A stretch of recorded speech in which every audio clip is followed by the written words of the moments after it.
గురుభ్యో నమః. మాతృదేవో భవ, పితృదేవో భవ. ఒక మనిషి సమాజంలో ఎప్పుడు గౌరవించబడతాడు అంటే ఏం చెప్తాం? బాగా డబ్బు ఉన్నప్పుడా, బాగా పేరు ప్రఖ్యాతులు ఉన్నప్పుడా, బాగా చదువు ఉన్నప్పుడా అని అంటే ఈ మూడింటి కన్నా కూడా విలువైనది వినయం. ఒక మనిషి ఎప్పుడు ఎక్కడ ఎలా ఎదగాలి, ఎక్కడ ఎలా తగ్గాలి అనేది తెలుసుకున్నవాడు ఎక్కడైనా పైకి వస్తాడు, ఏ రంగంలో అయినా పైకి వస్తాడు, అందరిలో కూడా మంచి పేరు తెచ్చుకుంటాడు. ఆ వినయము అనేది లేకుంటే అతనికి గౌరవం అనేది ఉండదు. వినయానికి తోడు చదువు కూడా ఉంటే అతను చెప్పనే అక్కర్లా, అతని కీర్తి ప్రతిష్టలు ప్రపంచమంతా కూడా వెల్లివిరుస్తాయి. కాబట్టి మనం నేర్చుకోవాల్సింది ఒక్క చదివే కాదు, చదువుతో పాటు జీవిత సత్యాలు తెలుసుకోవాలి, పెద్దవారిని గౌరవించాలి, చిన్నపిల్లలను ప్రేమించాలి, పక్కవారితో సోదర భావంతో ఉండాలి. ఇలా ఎక్కడ ఎవరికి తగ్గట్టు వారుగా మనం నడవగలిగితే, మన జీవితాన్ని మలుచుకోగలిగితే మనకు సర్వత్రా మంచి పేరు కలుగుతుందని చెప్పచ్చు. ఇందుకోసం మీకు ఒక చిన్న ఉదాహరణ చెప్తాను. అదేమిటంటే, మనందరికీ తెలిసినటువంటి మహానటుడు అమితాబ్ బచ్చన్ గారు. ఆయన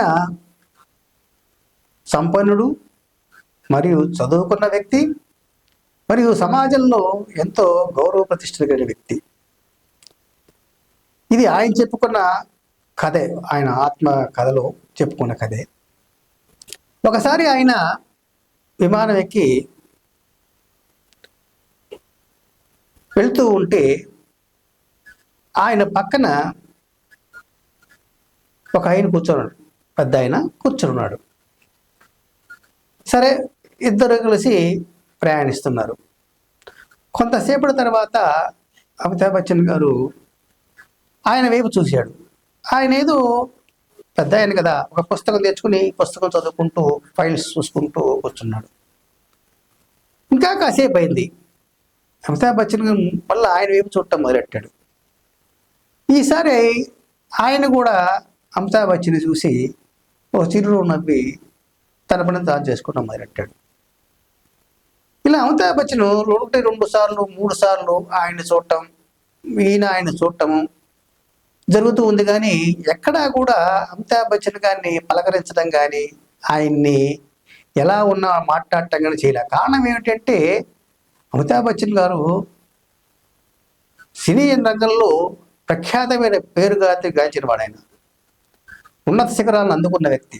ఆయన ఉన్నాడు అంటే ఎక్కడెక్కడ జనాలంతా మీద పట్టడం, ఆటోగ్రాఫ్లు అంటాం, ఫోటోలు అంటాం, ఇలా రకరకాలుగా పాపులర్ అనే వ్యక్తి కదా. ఆయన్ని ఎవరో ఒకరు ఏదో ఒకటి మాట్లాడుతూ ఉంటారు. కానీ విమానంలో పక్కన కూర్చుని ఆయన ఇదేమీ తెలియనట్టుగాను, తను ఎవరో తెలియనట్టుగాను చూడటం కొంచెం ఆయనకి ఆశ్చర్యం కలిగించింది. ఇదేంటి, నేను ఇంత ప్రముఖునటుడిని కదా, మరి నా వైపు ఈయన చూసి నవ్వి నేనే తెలియని వాడి వల్లే నటిస్తున్నాడు, ఒకవేళ తెలిసి ఇలా ఉంటున్నాడా లేకుంటే తెలియకనే ఏదో ఉందా అని ఆయన మదనపడుతూ ఆలోచిస్తూ, సరేలే ఏమైందిలే మనకు ఎందుకులే కూర్చున్నారు. ఇలా కొంత దూరం ప్రయాణం అయిన తర్వాత చివరిగా వారు దిగాల్సిన ప్రదేశం వచ్చేసింది.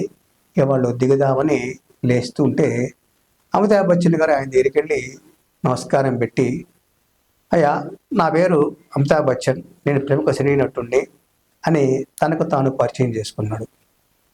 వెంటనే ఆ పెద్ద ఆయన చిరునవ్వు నవ్వి, ఓ అలాగా అని చెప్పి అంటే, నా పేరు ఆర్జేడి తాత అని చెప్పాడు ఆయన. ఒక్కసారిగా అమితాబ్ బచ్చన్కి ఆశ్చర్యము ప్లస్ ఒక విధమైనటువంటి సంతోషం కలిగింది. ఎందుకంటే ఎంతో డబ్బు, ఎంతో పేరు, ఎన్నో దాన గుణాలు కలిగినటువంటి, ఎన్నో కంపెనీలు కలిగినటువంటి ఆర్జేడి టాటా గారు ఒక సామాన్యమైన వ్యక్తిలా కూర్చుని ఆయన ప్రయాణిస్తుంటే ఆయనతో పాటు ఉన్నాడంటే ఆయనకు ఆశ్చర్యం వేసింది. ఆయన అడిగాడు, మరి నేను సినిమా యాక్టర్ని కదండి, మీకు తెలియదా అన్నట్ట. ఆయన అన్నాడు, నేను చాలా తక్కువ సినిమాలు చూస్తాను, అసలు నాకు సినిమాతో పని లేదండి అని చెప్పి అనేటప్పటికీ ఆయనకి ఆశ్చర్యం. అంటే ప్రపంచంలో అన్నీ ఉంటాయి, ఎంతోమంది గొప్ప గొప్ప వ్యక్తులు పక్కన కూర్చొని ఉంటారు, మనతో ప్రయాణిస్తుంటారు. అందులో పక్కన కూర్చున్న వ్యక్తి ఎటువంటి వాడు అనేది మనకు తెలియదు. అతను మనకన్నా గొప్ప వ్యక్తి అయి ఉండొచ్చు, మనకన్నా విశేషమైన జ్ఞానం కలిగిన వాడై ఉండొచ్చు, మనకన్నా అన్ని రంగాల్లోనూ గొప్పవాడై ఉండొచ్చు. కాబట్టి అన్ని రంగాల్లోనూ మనమే ఉంటాము, మనమే గొప్పవాడు అనుకోవటం దీని ప్రకారం తప్పని తెలుస్తోంది. ఈ విధంగా అమితాబ్ బచ్చన్ గారు తన ఆత్మకథలో రాసుకున్నాడు అనమాట. నేను ఆ విధంగా ఆయనతో మాట్లాడటం వల్ల నేను తెలుసుకున్నది ఏంటంటే, వినయము విధేయత వల్ల ఆయన అంత డబ్బున్న వ్యక్తి కూడా ఒక సాదా సీదా వ్యక్తిలాగా ఆయన నా పక్కన కూర్చొని ప్రయాణించడం నాకు విశేషం చెప్పి చెప్పుకున్నారు. కాబట్టి మనం అమితాబ్ బచ్చన్ తన గొప్ప వ్యక్తులు కాదు, టాటా గారితో పోలిస్తే ఎందుకు పనికిరావు. కాబట్టి మనం కూడా ఎలా ఉండాలని తీసుకోవటం మంచి పద్ధతి. ఎందుకంటే సమాజంలో మనతో పాటు చాలామంది వ్యక్తులు ఉంటారు. సమాజంలో మనతో తిరిగే వాళ్ళంతా కూడా మనకన్నా మహా గొప్ప పండితులు కావచ్చు, లేదు అనేక రంగాల్లో వాళ్ళు ఉన్నతులు కావచ్చు, వాళ్ళు మనకన్నా కూడా విజ్ఞానవంతులు కావచ్చు. కాబట్టి ఎవరిని చులకనగా చేసి మాట్లాడటం, ఎవరితో కూడా చులకనగా ఉండటం, వారి మనోభావాలను దెబ్బతీయటం, వారిని ఎక్కిరించటం, ఇలాంటి పనులు ఏమి చేయకుండా వారిని కూడా గౌరవిద్దాం, ప్రతి ఒక్కరిని గౌరవిద్దాం. ఇది మన సాంప్రదాయం. మన సాంప్రదాయం ఏంటంటే గౌరవం ఇవ్వటం, గౌరవం పుచ్చుకోవటం. ఇలా మనం గౌరవం వాళ్ళకి ఇవ్వకుండా మనం పుచ్చుకోవాలని కోరుకోవటం తప్పే కదండి. మరి వాళ్ళని గౌరవిస్తూ మనం గౌరవం పొందితే ఆ యొక్క అనుభవమే మనం ఎంతో బాగుంటుంది.